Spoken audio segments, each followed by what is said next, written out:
Okay. Just going to finish my whole loop. Okay.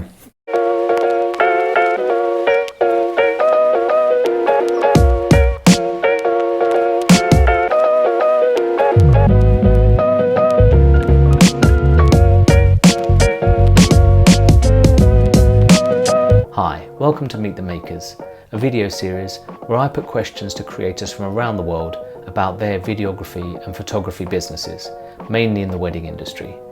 But first, I want to share with you a short video about a workshop for videographers and photographers I have coming up later in the year.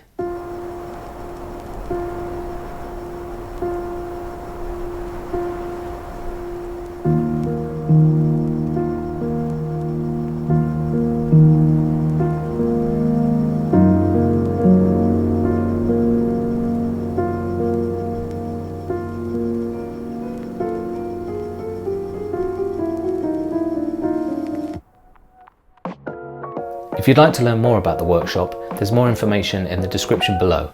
In today's episode, I'm talking to Ayla from Wagtail Productions. Ayla started her career working in film and TV production before moving into weddings. Her films truly are unique pieces of art. Let's go straight in with question 1.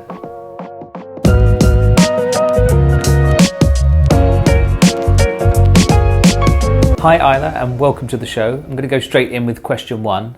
How did you get into videography in the first place?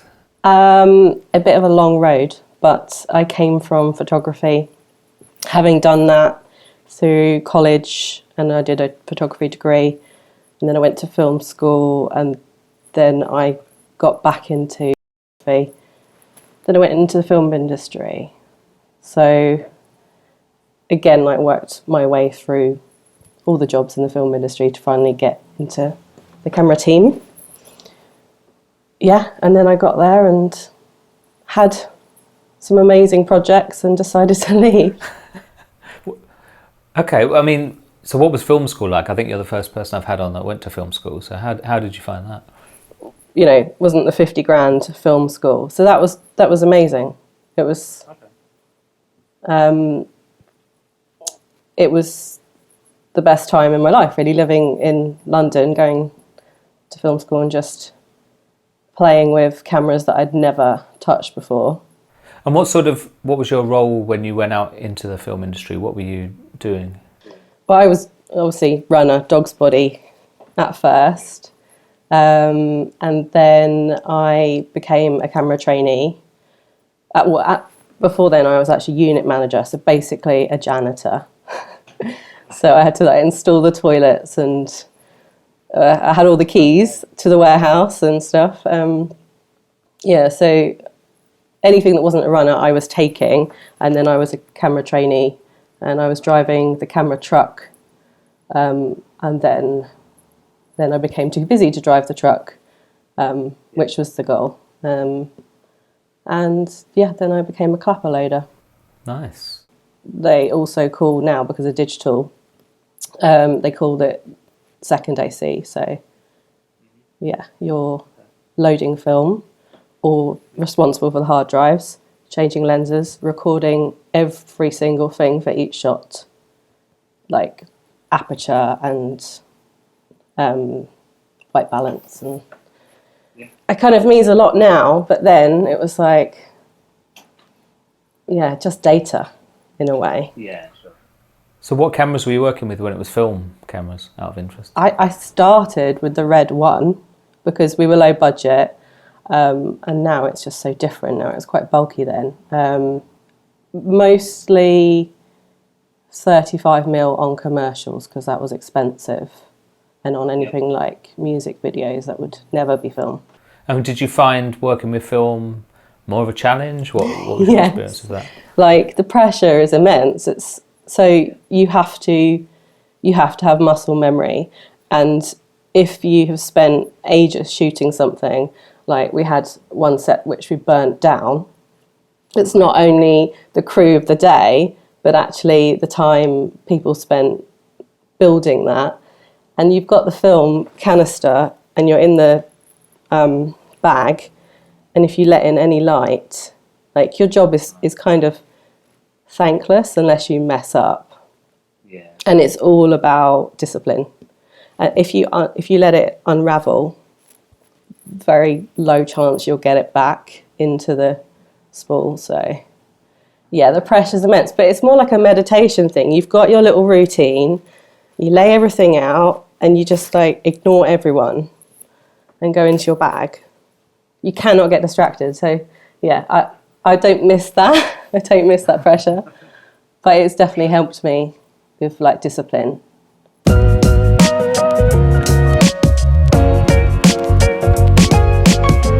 Okay, that's really interesting. Not many people have got like that proper film background before they move into weddings. So what moved you into weddings in the first place? I was really passionate about my job, and then one day when I got onto the film that I wanted to get on, I kind of thought to myself, today I'll just do what's asked of me, which is like a horrible thought.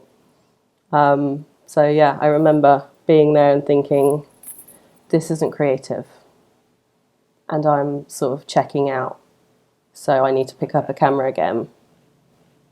But it was a bit of a shock because that was the one film I wanted to work on. It was Skyfall, and I was like, right, I want to do a Bond, because the film before I'd done, all the crew were wearing like their Casino Royale t-shirts, and I was like, one day I'm going to have a t-shirt. And now I've got a t-shirt. I would never wear that outside. That's like a painting and decorating crew kind of really embarrassing t-shirt, I think. So you decided that you wanted to do your own thing. You needed a creative outlet, and you thought weddings was where that was. Is that what happened? I just started doing it. I got my camera and I just needed to film some stuff. And then I was the perfect age where all my friends, well, not all my friends, they started getting engaged, and I had couples to practice on, and I really had no idea about the industry. But I was like, I need to make something, you two are really cute, with no long-term goal, just I want to film something, and I'm a romantic anyway. So it was just, how about a walk around London? Christmas time, 2014, Regent Street, we went for a walk, and they were like, just so you know, we cannot afford anything. And I was like, it's fine, I just need a cute couple. Okay, so you gave them a little short film. Did you use that to get more work? Did you put it on a website or on social media or anything? Put that everywhere. It's like, you know, kind of romantic and twinkly with all the Christmas lights. So I could only use it at a certain point of the year. But I mean, what sort of film was it? Was it like a little highlights film? Was it shots of them to some music? Yes, it was to music. It was them on a fairground, walking through the streets of London, with a very, very loose story, basically, just looking happy to music. Sure. And did that sort of inform the sort of films when you went into shooting weddings? Did you go down that route? Were you doing like lots of couple shots and stuff like that? Or did you just go into the weddings thinking, the first few, I've got to work out how I want to do this? When I filmed their wedding, it was a bit of a shock. Because I felt like I'd gone in for the couple shots kind of cinematic look. And sure, there were a lot of stuff that I had to include that I didn't know how to make look nice. The marquee had bad lighting, and I was so stressed that day. Right, okay. Because you had like an idea in your head, and then you realise you're in a live event and you can't sort of quite manage it, yes. I guess. Yes, I had an assistant because, coming from working with a crew, I was like, well, I'm going to have one person. And yeah, that was a blessing. What did you bring over from your previous career? What helped you what informed you from your days in the film industry? I think the multi-camera setup.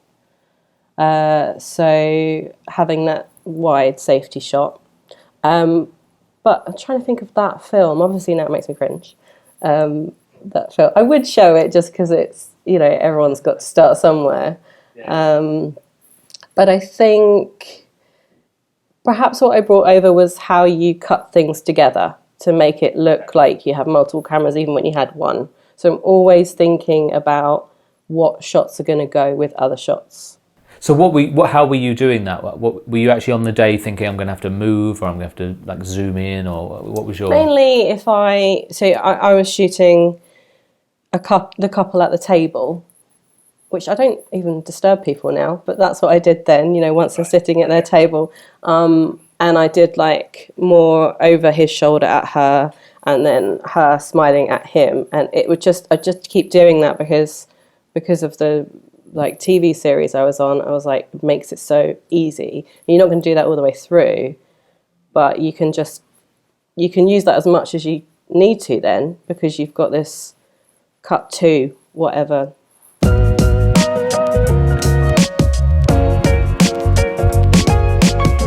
Okay, and how would you describe your style, do you think, and how did you settle on it? You know, was it something you settled on from the beginning, or is it something that's grown organically? And yeah, what words would you use to describe your style now? It's a kind of a contradictory answer that I have.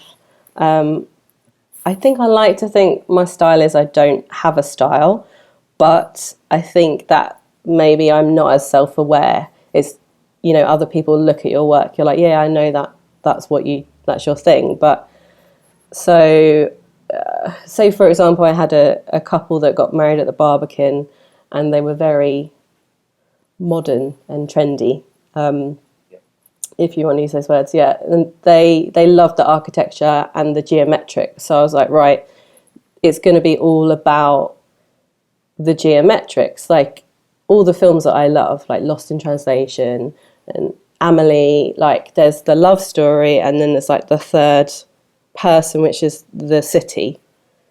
And so I was like, right, the Barbican is going to be that third element. And the way I filmed it was there was a lot of geometrics and some prism stuff. I've not done anything like that since, so I'd like to think I try and adapt my style for what the couple's going to like, or what a way to push myself into trying something new each time. Obviously, the longer I've done it, the more I've sort of seen patterns in what I do.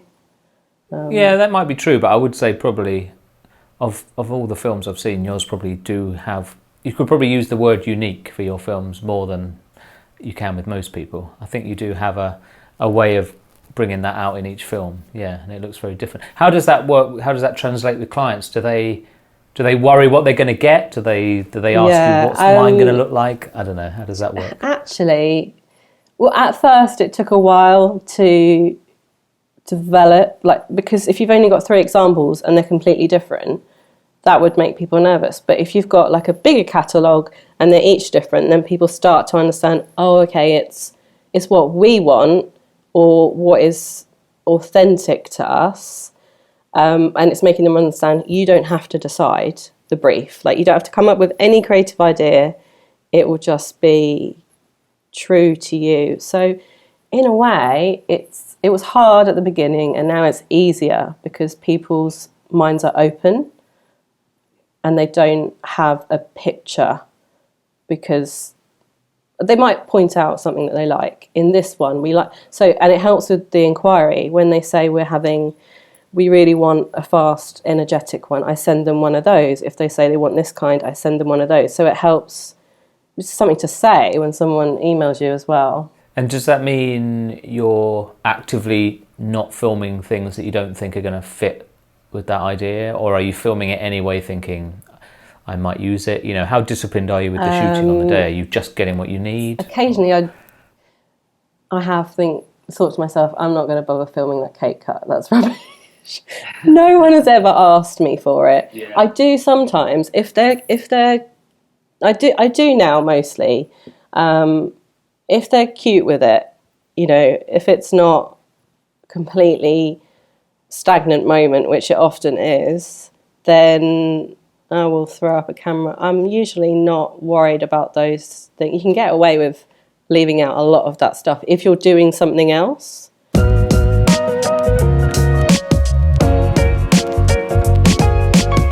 So obviously you come from the film industry, you've had a lot of experience with cameras and things like that. I imagine that made it tough to choose the sort of gear you use for your weddings and stuff. So what have you settled on, sort of cameras and lens-wise? You know, what did you settle on and why? Well, when I started, it was really just the 5D, so there wasn't much choice, so that was easy.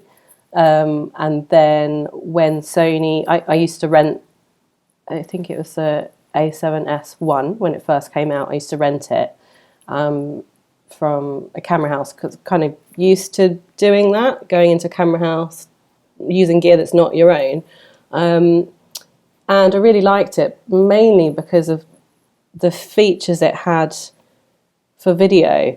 Like, simply, I could not punch in with my focus on my Canon while I was recording.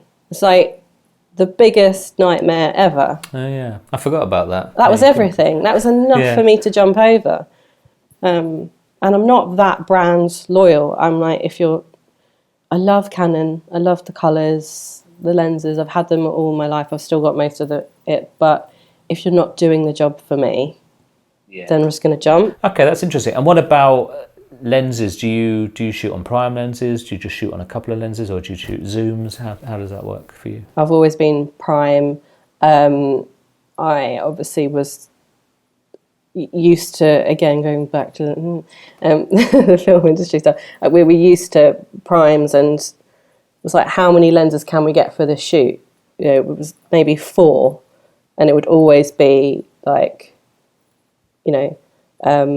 24, 35, 50, 75 or 85, probably not much more than that. So I was always used to that structure and changing lenses. That's literally what I did.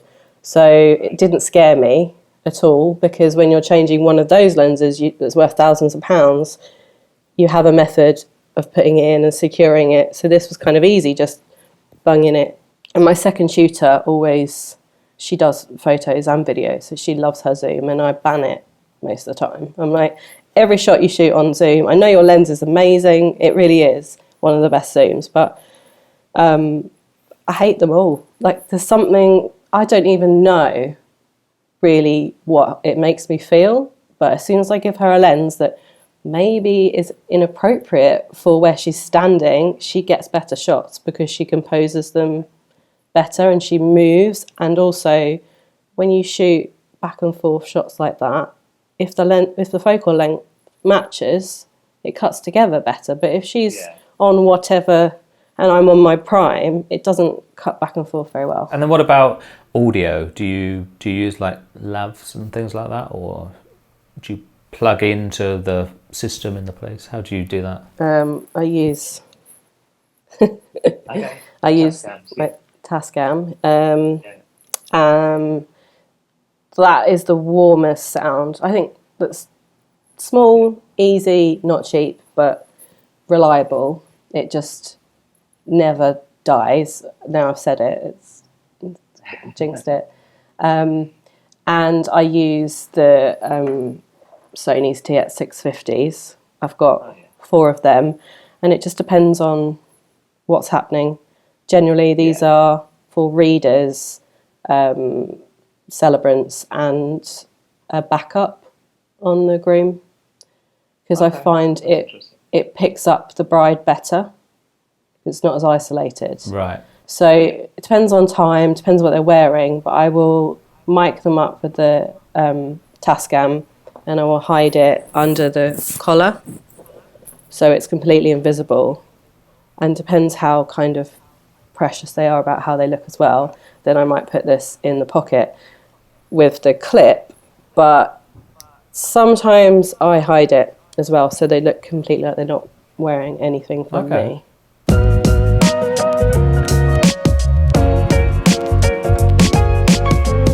Okay, and then what about software? I'm interested to hear what editing software you use, coming from like film and stuff. Did you already have something in mind that you were used to, or was it all a new thing to you? I use Premiere Pro, and I haven't explored. Well, I mean, I started in Final Cut, then I did an Avid course at Soho Editors. I wonder how I'd find it now, because now I've got my own understanding. Maybe because I was learning then, I couldn't get on with it. And Premiere Pro is pretty easy for someone that wants to do some very, very basic motion graphics, which I have tried. It just integrates with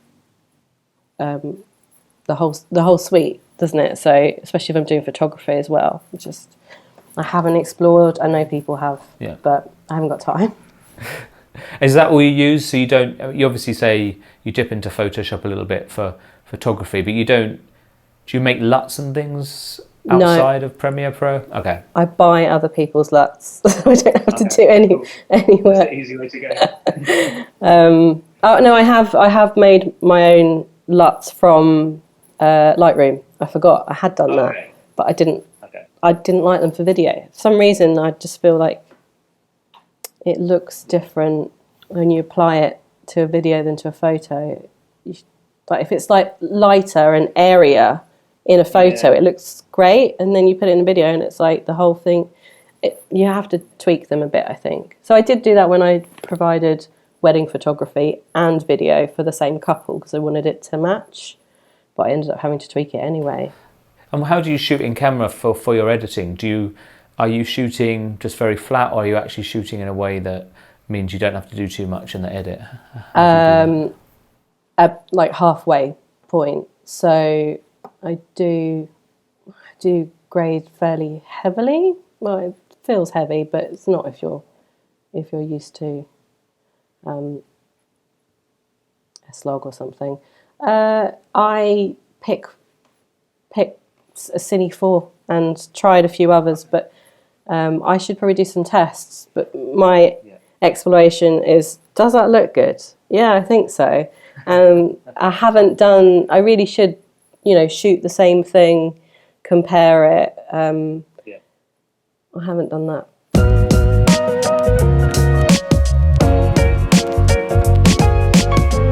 Okay, so leaving this sort of techie stuff behind, what is your favourite part of weddings? Is it the shooting? Is it the editing? Is it just being with the couple? What's the thing you like the most? Well, on the day, that feeling that I just got something really good, like something will go in the edit, that feeling. Sometimes exactly what shot has made you feel that way. Sometimes it's just a general feeling of like, anything I get now is a bonus. I've got enough to make a film. It's mainly the dance floor. Like if you get some really, especially at Jewish weddings, if you get some really banging dance floor shots, that will just keep you buzzing. But I think it's when I put the music to it and it feels right. When you have those sound bites coming in at the right time. I get very emotional when I'm editing it, and you get that sort of lump in your throat. You're like, I've done something good. Because I know you spend a long time on the edits. So does it take you quite a while to feel like you've got it right? Do you spend a long time choosing the music? Or, I swear, it's like 70% prep. I feel like in the edit, I'm like constantly holding myself back because I've got ideas. But if you start jumping ahead, you miss other bits. So yeah, I have a few ideas and then I just build around it. But it's a process of, I sort all the footage before I'm even allowed to play with it. Yeah. Okay. So it's like, feels like for maybe 4 days that I've done no work. But really you are prepping everything. Yeah, it's like cooking. So you're like chopping everything, you still got no food, and then everything goes in, and it's magic. And what's the first thing you edit then? When you finally allow yourself to start editing, do you do the sort of multicam stuff, or what's the first thing? I start with organising by scene or how I would use it, colour coding. Then I sync the ceremony, so I work out how much of the ceremony is story driven and select the sound bites from the speeches. So yeah, I do my multicam stuff, but I don't use the multi-camera facility. I find that really disconnecting. Like you're always a little bit late in hitting. I just don't like it. So yeah, I go the long way round as usual.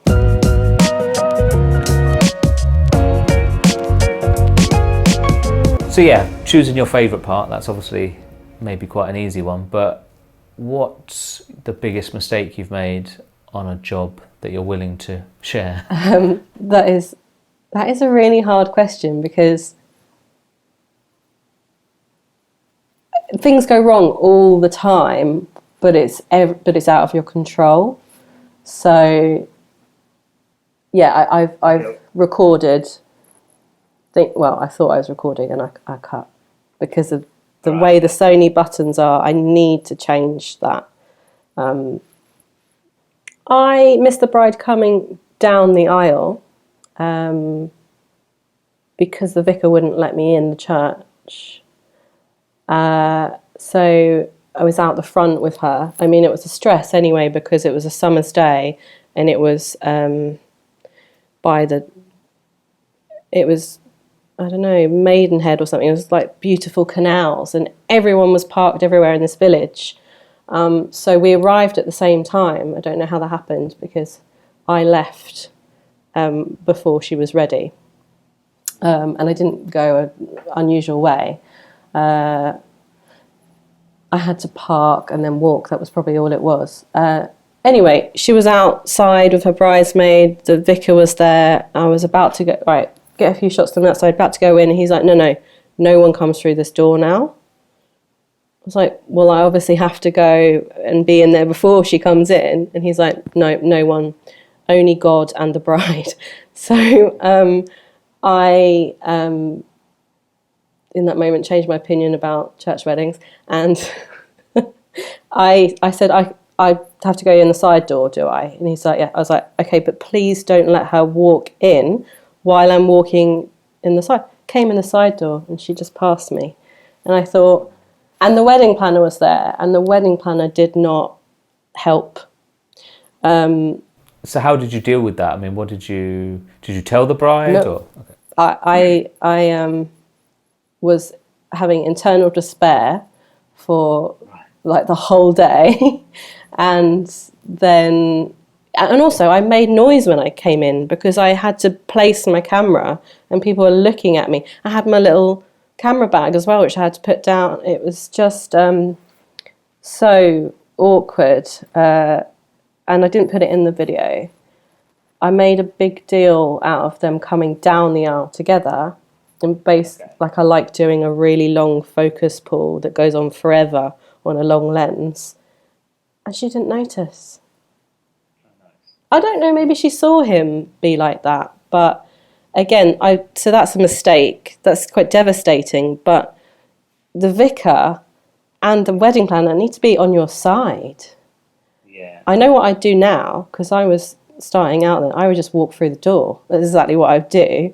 I think it's just getting more confident, and you're all there for them. So they're wrecking the couple's day, not your day. So they should feel bad about that, I think.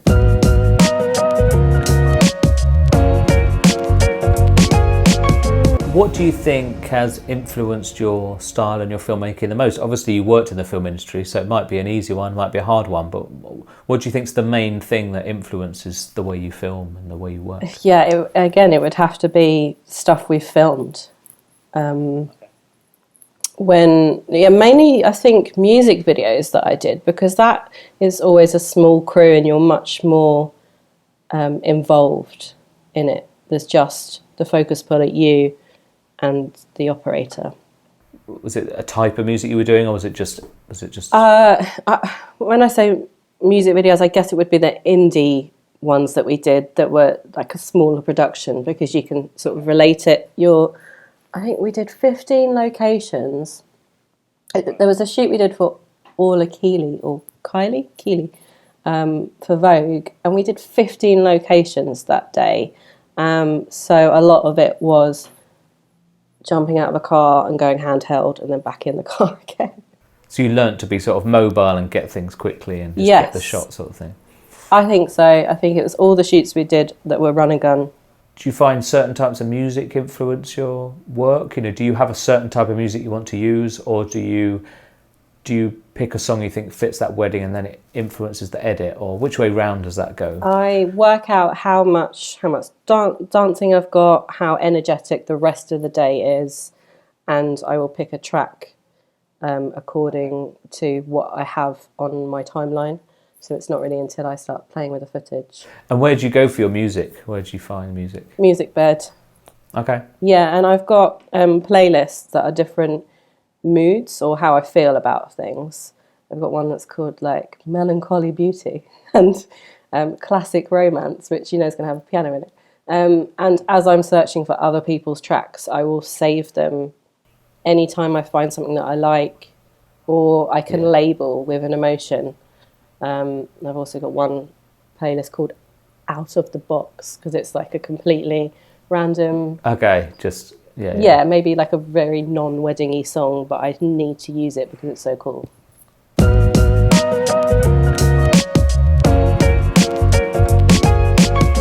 So if you could choose one thing you want to improve on this year during your next sort of season, what would that be? The backlog. Like just building up too much of a queue of edits sort of thing? Yeah, I don't think I'm going to be able to. I can't control where weddings are moving to now, so... But I just really, it really kills creativity, a backlog.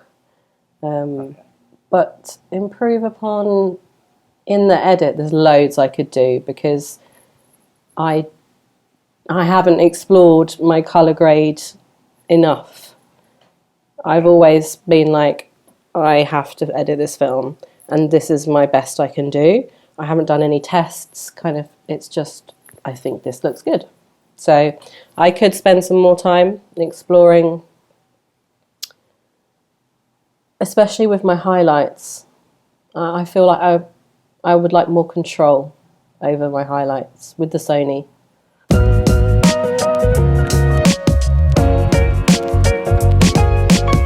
All right, final question.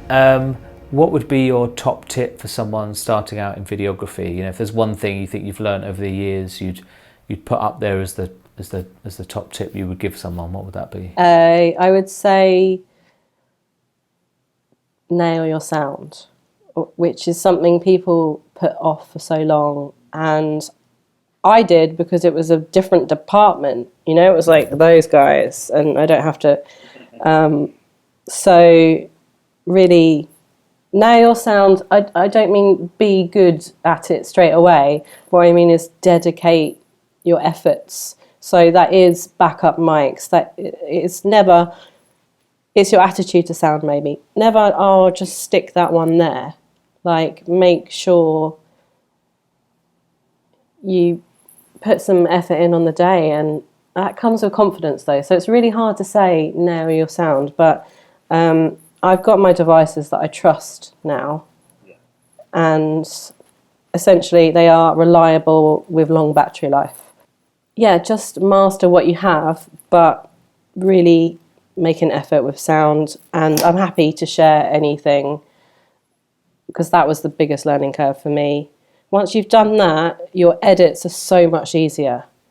If you've got decent sound, we've all watched a documentary with historical footage, which is rubbish, but it feels really engaging because the sound is brilliant. All right. Well, that's all really useful advice, and I'm sure people will take a lot away from that. If people want to find you, though, or look at your work, or they want to send you a question directly, where are the best places to find you? Is it Instagram? Is it your website? Yeah, both, I guess. Instagram, you might get an instant overview, which is just Wagtail Productions, no spaces, and my website is wagtailproductions.co.uk.